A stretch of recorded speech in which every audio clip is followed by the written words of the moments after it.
Fala pessoal, tudo bem? Eu sou o professor Rodrigo Vilela Veiga e esse é o canal do Penal.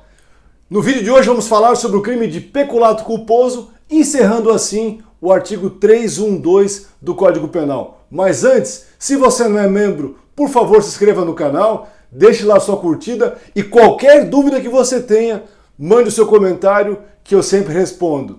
Nas redes sociais, tu me encontra também lá no @Rodrigo Vilela Veiga no Instagram. Bom, então hoje a ideia é peculato culposo. Percebam que interessante, nós vimos o peculato apropriação, vimos o peculato desvio e vimos o peculato furto. Os três eram crimes dolosos. Agora nós temos um crime culposo. E por esse motivo, vejam que a pena é significativamente menor. A pena é bem mais baixa. Afinal de contas, é uma conduta culposa. Sendo assim, já de cara, o peculato culposo é dos peculatos aquele que será julgado no juizado especial criminal, atraindo, portanto, a possibilidade, inclusive, para aquele acusado dessa situação aqui, de ter a aplicação da transação penal. Momento em que ele faz um acordo com o Ministério Público e se ele aceita e cumpre o acordo, ele fica absolutamente isento de pena, apenas com aquela consequência de que nos próximos 5 anos, caso ele cometa um novo crime que caiba a transação penal, ele não vai ter esse direito, mas a grande vantagem, primário e bons antecedentes. Bom, então o peculato culposo, gente, artigo 312 do Código Penal, parágrafo 2º, ele protege também, igual todo o resto do peculato, o bom andamento da administração pública, essa é a ideia, e a questão também dos bens públicos e particulares, em especial, então, também a moralidade administrativa. Bom, olha só, pessoal, a grande questão está aqui, ó. O verbo do crime é concorrer.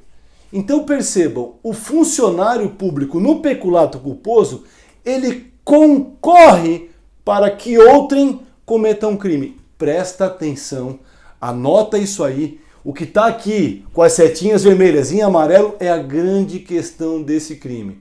E qual é a questão? Não existe relação entre o funcionário público que culposamente concorreu para o crime de outrem. Como assim? Vamos a um exemplo. Imagine que um funcionário público responsável por fechar a repartição pública à noite, quando ele vai trancar a repartição, quando ele vai lá fechar, ele recebe uma ligação e acaba saindo e esquece de trancar a repartição. Percebam? A porta ficou aberta e isso foi registrado pela câmera, né, que monitora lá o local, que ele se enganou e foi embora. E aí, um terceiro, que não tinha nenhuma relação com o servidor público, isso não estava combinado, aproveitando-se que a porta está aberta, vai lá e furta bens da repartição pública. Este terceiro, que sozinho foi lá e furtou bens, praticou qual crime? Furto. O funcionário público, por ter sido, naquele momento de trancar a porta, ter errado culposamente, ele acabou concorrendo, acabou auxiliando, sem querer, um terceiro a praticar o crime. Eu tenho aí a figura do peculato culposo. E por que isso aqui é importante? Porque se o funcionário público combinou esta conduta com um terceiro, nós não teremos culpa, nós teremos dolo. E aí haverá concurso de agentes e ambos responderão pelo crime. Então é importantíssimo, o servidor não tem nenhuma relação com o terceiro. Por isso, ele concorre culposamente, ele concorre sem querer para a prática desse crime. Bom, continuando aqui, pessoal, o objeto material desse crime é exatamente o mesmo do outro, ou seja, são dinheiro, valor ou outro bem econômico, que na verdade não é subtraído pelo servidor, e sim pelo terceiro. O servidor apenas concorre culposamente para isso, então ele não tem a participação efetiva nessas questões aqui.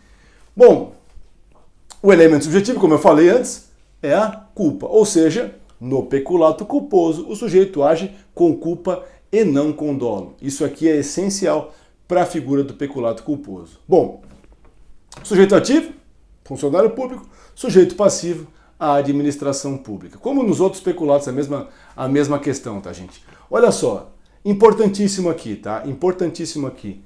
Quando é que esse crime se consuma? O peculato culposo, ele se consuma no momento em que o crime praticado pelo terceiro se consuma. Então percebam, o terceiro, aproveitando que a porta estava destrancada, subtrai os bens, quando aquele furto se consuma, automaticamente se consuma o peculato culposo. Porque o funcionário, ele ajudou, sem querer, o terceiro. Então, nesse momento é que o crime se consuma. Qual crime? O peculato culposo. Por outro lado, a tentativa não é possível. Porque se o funcionário deixou a porta aberta, por exemplo, da repartição, e ninguém se aproveitou daquilo, não houve crime algum e, portanto, não houve peculato culposo. Então, o crime se consuma, então, no momento em que há efetivamente o crime do terceiro praticado e a tentativa nesse crime, no peculato culposo, ela não é possível. Bom, última questão importante, gente, olha só, isso aqui é bem interessante. Nós temos, então, no parágrafo 3º do artigo 312, e este parágrafo 3º só vale para o peculato culposo, hein? Parágrafo 3º, só peculato culposo. E qual é a ideia? Se o funcionário público ele repara o dano, ou seja, ele repara o dano, né? ele ressarce a administração antes da sentença irrecorrível, acontece o quê? Extinção da punibilidade. O que significa? O fato não será mais punido criminalmente e o servidor continuará primário e com bons antecedentes. Se esta reparação é posterior à sentença, reduz a pena pela metade. Então, nesse parágrafo 3º aqui, eu tenho uma vantagem aplicável somente ao peculato culposo. Por quê? Porque, como não há dolo, se eu reparo o dano, eu tenho, antes da sentença, é claro, eu tenho esse benefício, depois da sentença, a pena diminui na metade. Como eu falei sempre, questões ligadas à competência, a aplicação da bagatela, a questão de concurso de pessoas, tal, vejam, por favor, nos outros vídeos que tratam do crime de peculato. Bom, esse foi o vídeo de hoje. Um abraço a todos. Qualquer dúvida, deixe seu comentário. Valeu!